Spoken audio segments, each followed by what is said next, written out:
Estimat diari, marxem a Sicília. Aquest viatge té gust de comiat, de final d'etapa. Les colònies de l'escola que marcaven que ja quedava poc perquè s'acabés el curs. Els campaments de l'esplai. Ha estat el comiat als diners de la terrassa, un migdia del mes de març, quan el sol encara no picava. Els gelats de la Carraia, la nostra gelateria de confiança, que anaven seguits d'un passeig fins a Santo Espíritu. De petita m'encantava la Fran i les seves sabates màgiques. Una nena que vivia moltes aventures i de cadascuna s'emportava un petit detall per recordar el que havia viscut, que guardava en una caixa de sabates. Em fascinava la quantitat d'històries que vivia i els diferents records que podien acumulant dins d'aquella caixa. I ara Sicília era un d'aquests últims que compartíem totes juntes.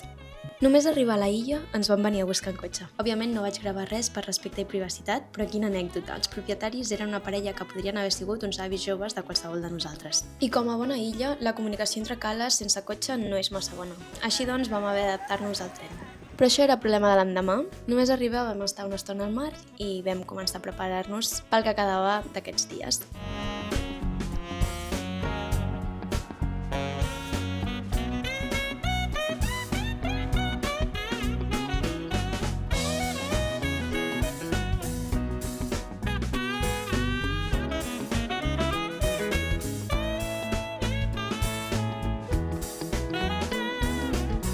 La primera cala que vam visitar va ser Sferracavallo, tota feta de roca, i la curiositat és que podies estirar la tovallola al que probablement fa molts anys va ser un port. Dic fa molt temps perquè l'aigua no estava pas bruta.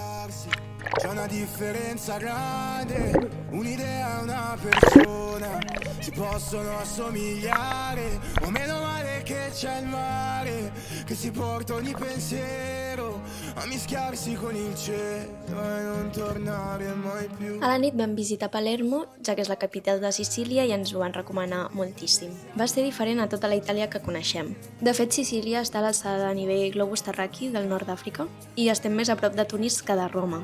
Palermo ens va sobtar molt per l'estètica que té. Cada cop i volta et veus submergida com si estiguessis en una ciutat d'Egipte o de Marroc. Se cerchi un posto bellissimo basta che ti metti qui con me. Senti, i pescatori che fischiano fanno e tu canta la la la la la e tutto si risolverà in un attimo.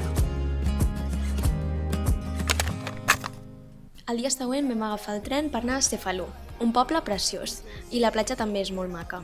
Deu ser el típic que a l'estiu s'emplena moltíssim, però llavors l'ambient era perfecte.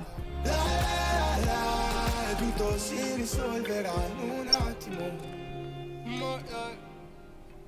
Després vam fer una mica de turisme pel poble mentre ens menjàvem una granita que no és el mateix que un granissat, sinó que és molt més densa i no te la pots veure.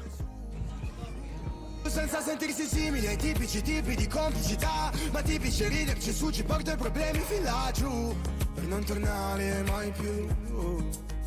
L'aventura del dia és que de tornada la policia ens va parar, fan molts controls en els trens. L'enrenou va ser lleu, però aquest dia és un recordatori per portar sempre al damunt el teu DNI.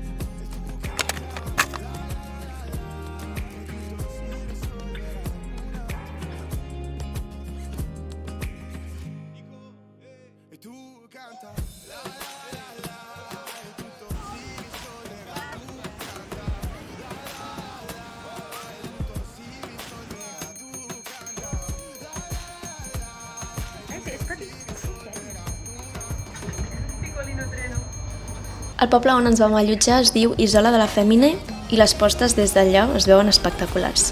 Sicília van ser uns dies bonics, de moltes emocions, uns dies d'enrenou intern per part meva portat silenciosament, suposo perquè ara tot es sacsejava, així com ho va fer el febrer, però d'una manera diferent. I en aquell moment m'agobiava perquè sentia aquest soroll dins meu i a la vegada jo dient-me que no ho estava gaudint prou, que no podia sentir-me malament, i això encara m'agobiava més. Com el vol el teníem cap a primeres hores de la tarda, vam aprofitar per baixar a Palermo, ja que val la pena veure'l amb les dues llums del dia. Ens vam topar amb aquest mercat, que és el Mercato Histórico di Balardo, o alguna cosa així, on hi havia moltíssima gent. Quan ens vam cansar, vam anar a fer un via cap a l'aeroport. I malgrat aquest malestar, aquesta menjada d'olla que tenia d'insatisfacció i contradicció, una cosa bona que tinc, i crec que la majoria de nosaltres tenim, és que quan recordem en perspectiva un record, ho revivim amb tota tendresa i fem que el record sigui la millor de les versions del que va ser. Ens quedem amb la part bona i això a mi em fa sentir plena, agraïda i feliç. Ah, per cert, just una setmana abans del viatge ens vam tatuar, la Ona i jo. Som conscients que va ser un moviment temerari, però els tatus estan en perfecte estat. Gràcies, adeu!